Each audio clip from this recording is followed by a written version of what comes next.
sessão extraordinária desta quinta-feira, os parlamentares voltaram a analisar os vetos do governador a projetos aprovados na Alerj.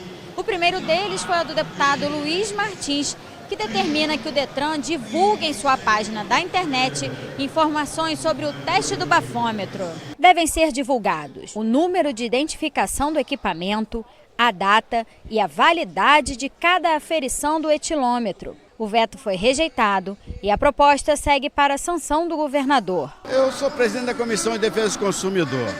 Eu acho que mais do que justo, eu acho que é programa de sucesso, lei seca. Eu acho que evitou vários acidentes.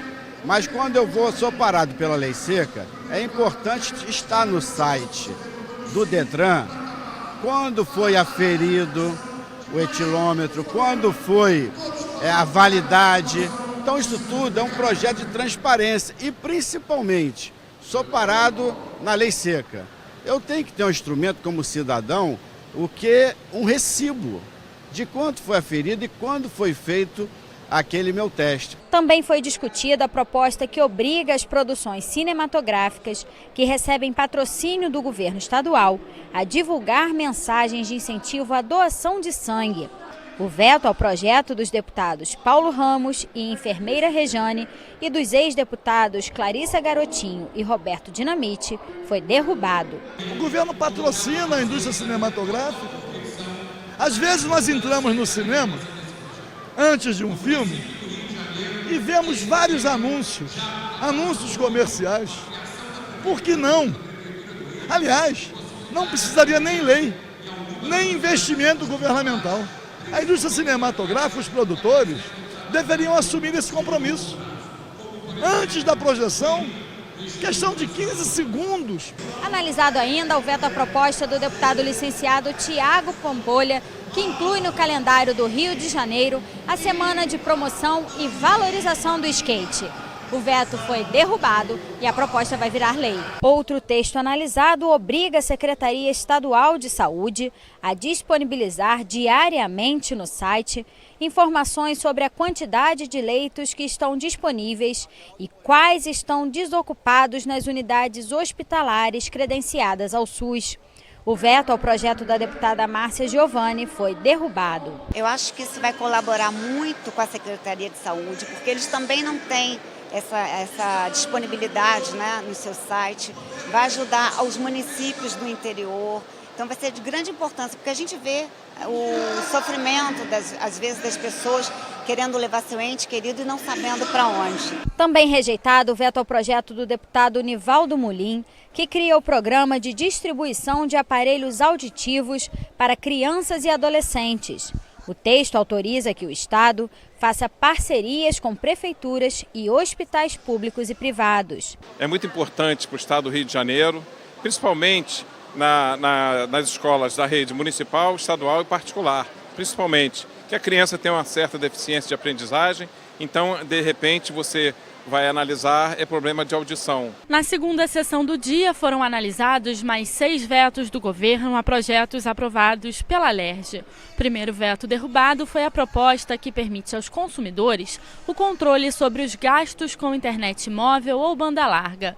O texto define que as empresas devem enviar um demonstrativo real a cada cliente diariamente sobre o consumo da franquia contratada por mensagem de celular. A matéria é do deputado Anderson Nogueira e do ex-deputado Rogério Lisboa. A relação de consumo tem que ser uma relação transparente e, mais do que isso, que o consumidor possa comparar com outros consumidores qual é o melhor serviço. Como deputado estadual, a gente não pode mudar a legislação federal no que diz respeito às empresas serem obrigadas a entregar apenas 40% daquilo que é contratado. Mas, se ele tiver a noção de quanto está sendo entregue para ele, ele pode comparar e adquirir um serviço de melhor qualidade. Derrubado ainda veto ao texto que determina que os acidentes de trabalho que causarem lesão ou a morte devem ser registrados na delegacia. O empregador que não cumprir a regra será multado. A matéria é assinada pelos deputados Paulo Ramos e Gilberto Palmares. É extremamente comum trabalhadores sofrerem acidentes, terem lesão grave. Algum colega leva ele até o hospital, às vezes o patrão leva para o hospital, ele é tratado e não fica nenhum registro. Às vezes depois, mais à frente, ele descobre que aquela lesão resultou em algum problema grave para a saúde dele e para a vida toda. Então, nosso projeto, cujo veto foi derrubado, propõe a obrigatoriedade de um hospital ou qualquer outra unidade que receba um trabalhador vítima de um acidente de trabalho que causou lesão, dele fazer o registro. E aí, como é a delegacia policial que faz o histórico, tem que caminhar para a delegacia policial. Também foi rejeitado o veto à matéria do deputado Carlos Mink, que determina que as agências bancárias passem a aceitar o pagamento de contas, como água e luz, mesmo de quem não é correntista. Muitos bancos recusavam receber contas para pagar de cidadãos que não fossem correntistas do banco. Então, para muitos bairros, municípios que só tem uma ou duas agências, muitas vezes os idosos, as pessoas não conseguiam pagar suas contas. Com esse projeto, qualquer cidadão vai poder pagar a conta de água, luz, telefone em qualquer agência. Muito importante para o consumidor. Na terceira sessão extraordinária, os parlamentares começaram a discutir projeto do governo que autoriza a alienação das ações da SEDAI como contrapartida para a realização de um empréstimo de até 3,5 bilhões de reais. Esses recursos serão usados para o pagamento dos salários atrasados dos servidores. O texto prevê um prazo de 6 meses para a contratação de uma instituição financeira para apresentar os moldes da alienação das ações. O governo justifica que a aprovação da matéria é fundamental para a implantação do plano de recuperação fiscal. Ainda segundo o governo, o plano representa um alívio de cerca de 62 bilhões de reais para o Estado nos próximos 3 anos, com a suspensão do pagamento da dívida com a União. Não se sabe, por exemplo, quanto valem as ações da SEDAI. Não se sabe, por exemplo, quais são as condições desse empréstimo, por quanto tempo, qual é a carência, qual é a taxa de juros. Portanto, sem elementos centrais, é muito difícil dar um cheque em branco ao governo do Estado. Não é a SEDAI por 3,5 bilhões. 3 bilhões será o empréstimo. As ações da SEDAI serão avaliadas por uma auditoria independente e a SEDAI será vendida, se vendida for, por aquilo que ela vale. O que nós precisamos agora é fazer a nossa parte para que o governo federal não refugue, não tenha argumentos para não ajudar o Estado do Rio de Janeiro. Mais de 20 deputados se inscreveram para discutir a matéria, que só será votada na próxima terça-feira. A tentativa é que tente se avançar em alguns pontos, mas na verdade há uma questão política muito cristalizada entre aqueles que querem o plano de recuperação fiscal, querem o salário dos funcionários em dia e aqueles que são terminantemente utilizar as ações da SEDAI.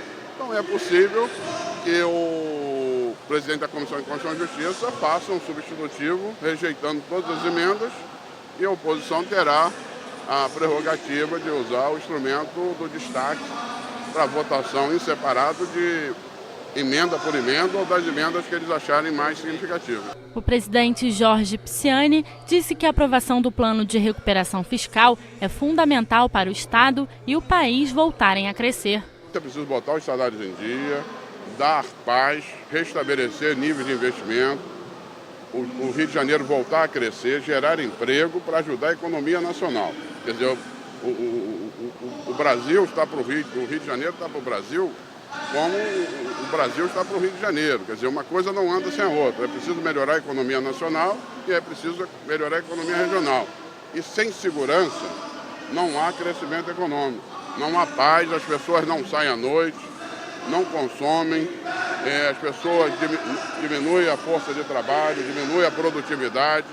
É isso que nós temos que evitar. Por isso eu sou a favor do plano de recuperação fiscal e é aí que as ações da SEDAI, que ninguém sabe quanto vai valer, porque o governo tem 6 meses para contratar um banco público, para fazer uma modelagem, que deve levar mais um ano de estudos, para fazer o melhor projeto para o Estado do Rio de Janeiro, mas ela garante, nesse momento, 62 bilhões do plano de recuperação fiscal.